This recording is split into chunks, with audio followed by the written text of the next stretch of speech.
Барлықтарыңызға сәлем. Сіздермен бірге Дариға. Бүгін сіздерге осындай әдемі ерекше өрнегі бар буш жастықтың жаңа түрін үйрететін боламын. Ең алдымен сіздерге берілген схеманы матамызға салып алуымыз керек. Ол үшін матамызды тура осылай етіп ұзыннан жайып, бірнеше бөлікке бөліп алуымыз керек. Ал енді стартап сызығымызды сызып аламыз. Сіз оны 1 см немесе жарты сантиметр етіп сызсаңыз да болады. Тіпті одан да аз етіп сызсаңыз да болады. Бұл сызық біздің матамыздың басын тегістеуге, яғни осындай ұштарын тегістеуге керек болады. Және сіздерде тура солай етіп сызып алуларыңыз керек. Ал енді екі жағынан 14 сантиметрден қалдырып, немесе 13-5 сантиметрден қалдырып белгілеп аламыз. Және сол белгі бойынша ұзын сызық сызамыз.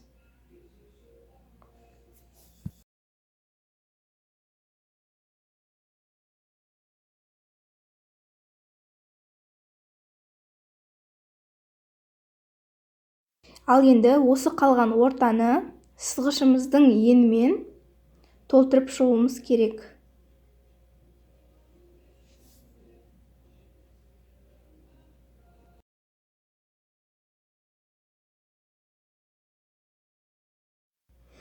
Ал енді осы сызықтарымыздан 4 бұрыш шығару үшін қайтадан сызғышымызды алып, стартап сызық секілді сызықтар сызып аламыз. Бұл жерде мен секілді сызықтарды ұшына жеткізбей қалдырып кетпестен до конца сызып алуларыңыз керек. Мен үйреніп қалған соң осылай сыза беремін, ал бірақ сіздерге ол сызықтар керек болады. Сондықтан тура осылай етіп соңына шейін сызып алыңыздар.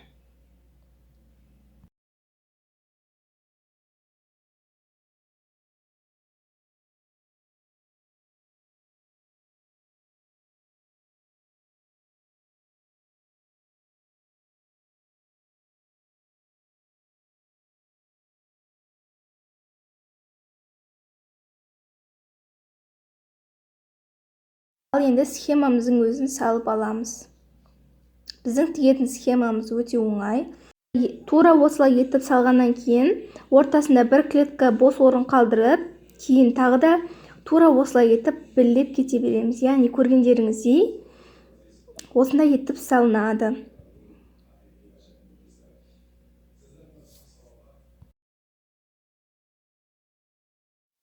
Ал енді көргендеріңіздей тура солай етіп матамыздың соңына шейін схемамызды салып шығамыз.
Ал енді осылай екі матаның басын қосатын кезде біз стартап сызықпен қосамыз. Міне көргендеріңіздей, біткен кезде де осындай кішкене қалдық сызық қалады. Ал былай реттілігіне қарайтын болсақ, егер сіздің матаңыз міне картинада көрсетілген 1:48 деп, сол картинада бірде сызықтары бар, яғни схеманың сызықтары бар да. ал 48 бі 49-да оның бос орын болып тұр клетка. Міне бізде де сондай клетка қалып тұр, көрген болсаңыздар. Міне тура сондай жасықтың әдемі шығып бір-біріне үйлесу үшін тура солай болып қосылу керек арты, яғни сіздерде солай болу керек. Ал қосқан кезде инемен түйреп тура осылай NAS стартап сызық бойынша қосасыздар.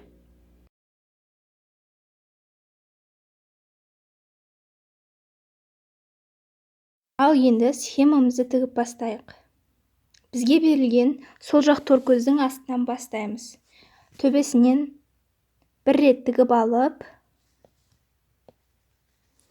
қайтадан оның турайындағы сызық көрсетіп тұрған бұрышқа апарып қосамыз. Сосын үстінен 2-3 рет тігіп қоямыз.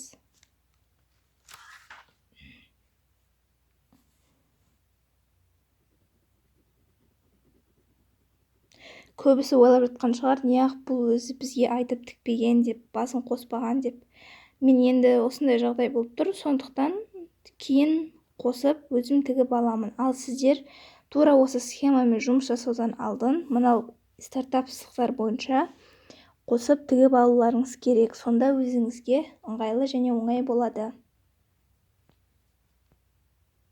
Ал енді келесі бізден бір торкөз төбеде тұрған схема салынған торкөзді тігеміз. Тағы да төбесінен бір рет тігіп алып, содан соң астында тұрған бұрышына апарып қосып, 2-3 рет тігіп аламыз. Міне тура осылай біздің турайымызда жатқан схемалардың барлығы да тура осылай тігіледі.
Ал мінекей мен әні дегенше уже 5-6 торкөзді тігіп қойдым. Енді бізде осындай өрнек шығу керек. Көріп тұрсыздар, өрнегіміздің қанша 2 данасы көрініп тұр, нақты болып. Тура осылай етіп схеманы соңына шейін тіккенде тура осындай әдемі өрнек шығады.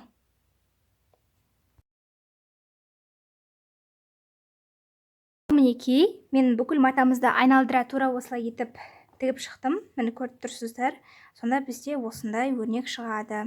Бір-біріне ілініп тұрған цеп деймін ба, қалай айтсам болады. Әйтеуір соған ұқсайтын өрнек шығады. Және байқағандарыңыздай мен бізге берілген 150 сантиметрлік матадан кішкене қысқарттым да, оның орнына кішкене ерекше болсын деп, осындай королевский велюр мен матовый велюрді бір-біріне қосып тіктім. Міне. Сыртынан қарағанда осындай, ал ішінен қарағанда бұлай көрінетін болады. Сіздерде тіккен кезде тура осындай үшбұрыштар шығу керек. Яғни бұрыштарды дұрыс қосқан кезде осындай үшбұрыштар шығады. Ал және қосылған жеріне айтатын болсақ, мен айтқан едім сіздерге, біз бастаған кезде ортасында бір клетка бос қалу керек екен деп, ал аяқтаған кезде бір клетка бос қалу керек екен деген. Міне тура солай етіп бос қалып тігілген, міне көріп тұрсаңыз, солай тігілген біздің өрнегіміз былай қарай аударылғанда тура осылай болып шығады. Яғни бір-біріне уланып тұрады міне. Ал енді осы немізді буып бастаймыз. Біздің жастығымызды сызған кезде бізде осындай сызықтар болады. Мен айтқанмын, осы сызықтарды до конца сызып алу керек деп, міне осыларға қарап буатын боламыз. Ал енді сабағымызды бастайық. Жасықты буғанға мен осындай 4 қабат жіп алдым. Сіз 5 қабат, 6 қабат немесе одан да көп алсаңыздар болады. Енді өздеріңіздің ыңғайларыңызға қарай. Ең алдымен былай бір кіргізіп, одан кейін мынау сызықтың турайынан бір рет тура осылай етіп шығарамыз. Мінекей, былай кіргізіп, енді мына біздің ақ сызығымыз тұр, сол ақ сызығымыздан шығарамыз. Яғни осы майда сызықтарға қарап, сызылған ұзыннан ұзақ етіп көктеп шығуымыз керек. Мінекей, міне тура осылай етіп до конца жасықты айналдыра көктеп шығуымыз керек.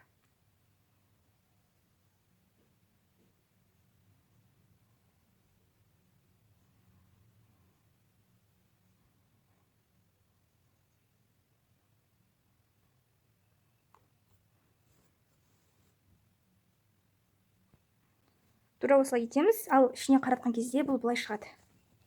Қазір жасықты буамыз ғой, сол кезде міне тура осы жіп арқылы тартылады. Бұл жасығы осылай тігіледі, яғни осылай буылып тігілу керек. Тура солай тігілген кезде тура осындай бұрыштар деймін ба, матаның ұштары деймін ба, қалай деймін ба, тура сондайлар шығады. Негізі бар ғой. Міне көріп тұрғандарыңыздай тура осылай шығады. Көрініп тұр деп ойлаймын, міне. Ал енді дәл тігеміз.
Ал мінекей жасықтың астын айналдыра көктеп шыққан кезде соңына да келіп қалдық. Соңына келген кезде біздің жібіміз ұзын ғой, енді сол түйіп қойған жібімізді алу үшін кішкене кейбір шеттерін босатуымыз керек. Ал мінекей мен жібімді тартып алдым. Енді бұны байлаудан бұрын мына осындай түйіліп, жиылып қалған маталарымызды қолмен үстіп бармақпен дұрыстап шығуымыз керек. А вот содан кейін барып қана ортасын қатты тартып түйіп қойсаңыздар болады. Сонда сіздердің бұл жасықтарыңыздың осындай жиектері әдемі рет-ретімен жиналады.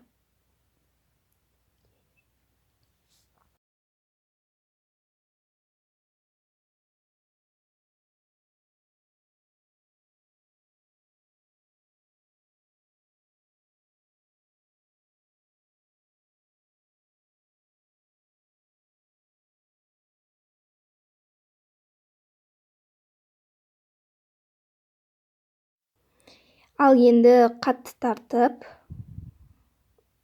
ұштарын бір-біріне қатты жақындастырып, қысып байлап қоямыз. Қаншалықты қатты байласаңыз, соншалықты түймеңіз әдемі тұратын болады.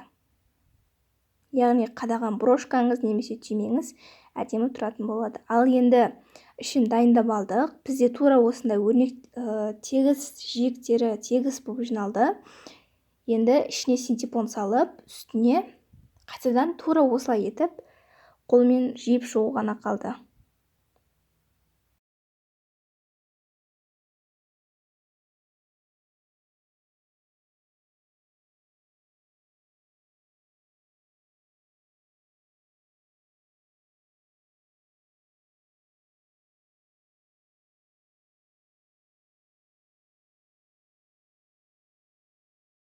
Ал енді синтепонды салған кезде бізді толтырып саламыз дегенде біздің схемамыздың осындай бір шеттері болады. Яғни міне көрініп тұр сіздерге де. Тура содан кішкене асырып саламыз. Артық салсақ, жастығымыз доп болып қалады. Синтепонды салған кезде бұрыштарына тиіп тұрма, синтепон тимей тұрма, соларды тура осылай етіп көріп, қолдарыңызбен итеріп, арасын тығыз етіп саласыздар.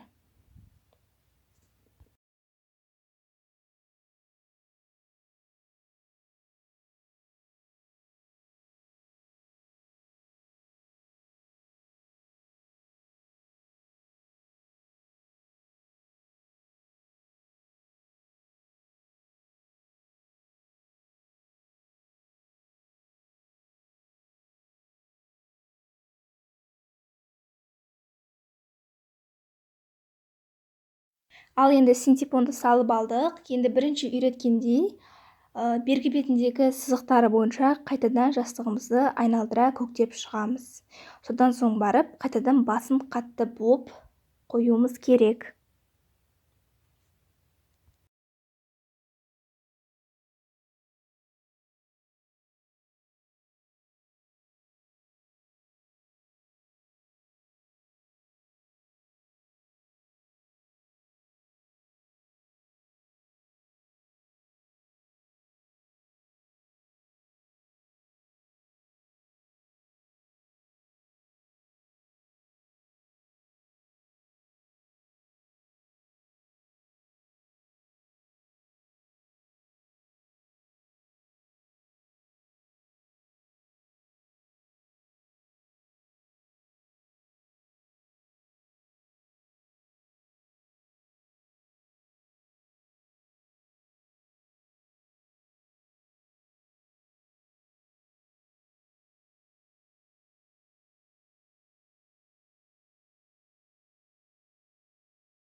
Ал міне жастығымыздың басын қатты буып жинадық. Енді сонда бізде тура осындай теп-тегіс әп-әдемі етіп жиылған жиегіміз шықты.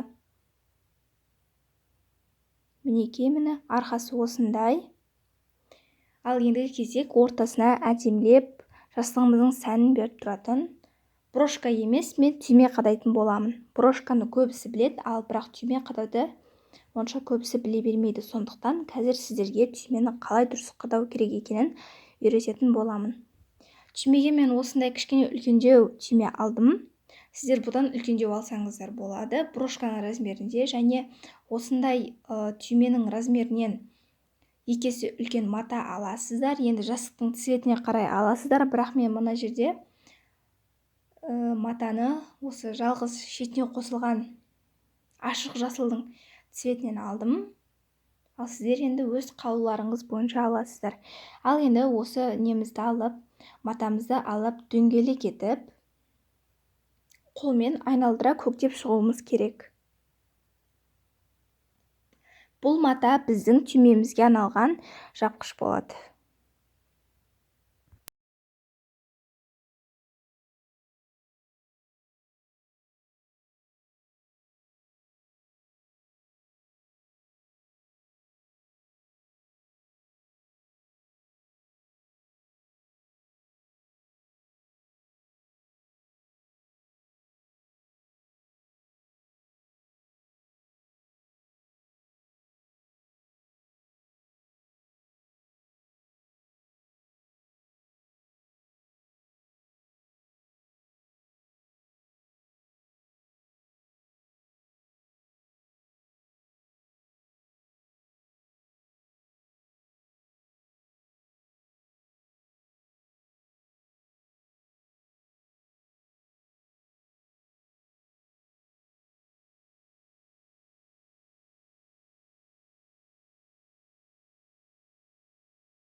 Ал мінекей көктеп алдық. Енді оны түймеге кигізгенде тура солай тұруы керек.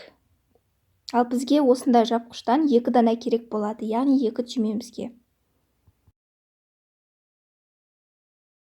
Ал енді жастығымыз дайын, түймесі де жапқышы да барлығы дайын. Енді жастығымыздың түймесін қадаймыз. Мен мінекей осындай 4 қабат тағы жіп алып алдым. Енді сол жібімізді алып, түймемізден өткізіп аламыз. Түймемізден өткізіп алған соң, үстіне жапқышымызды кигізіп, байлайтын жері болса байлап, тігетін жері болса тігетіндей етіп, міне мен байлайтындай етіп алдым. Енді тура осылай етіп, мінекей қатты қысып, тағы бір рет байлап қоямыз.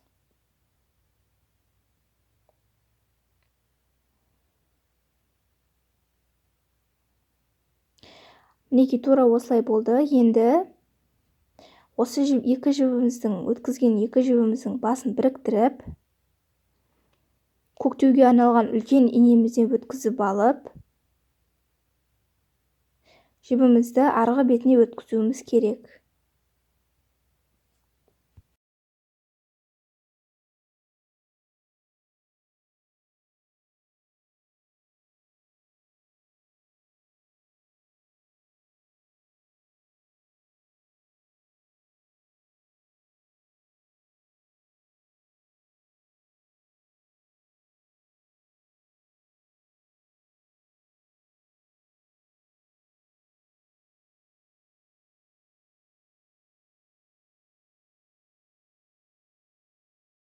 Жібіміз бергі бетіне өтті. Ендігі кезек қайтадан ұзын жібінің біреуіне түймемізді қайтадан өткізіп, осы мына түймеміздің үстіне қайтадан жапқышымызды кигізіп, тігіп немесе байлап қоямыз.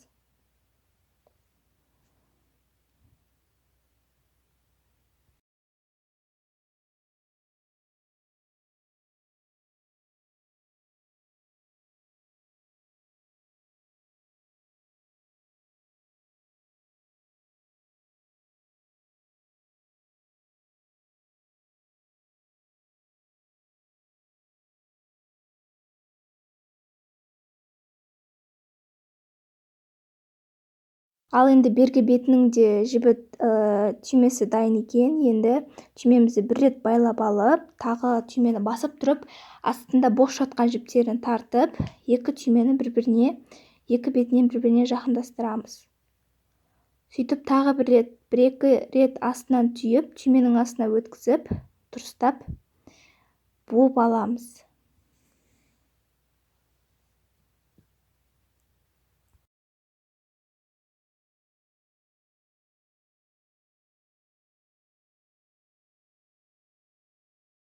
Түйменің жібін байлайтын кезде қайта-қайта байлауларыңыз керек, және осы екі түймен ұстап тұратын жіпті барынша қалың немесе қатты жіп алғандарыңыз дұрыс. Ал мінекей біздің жастығымыз дайын. Түймесі де қадалды, схемасы да тігілді.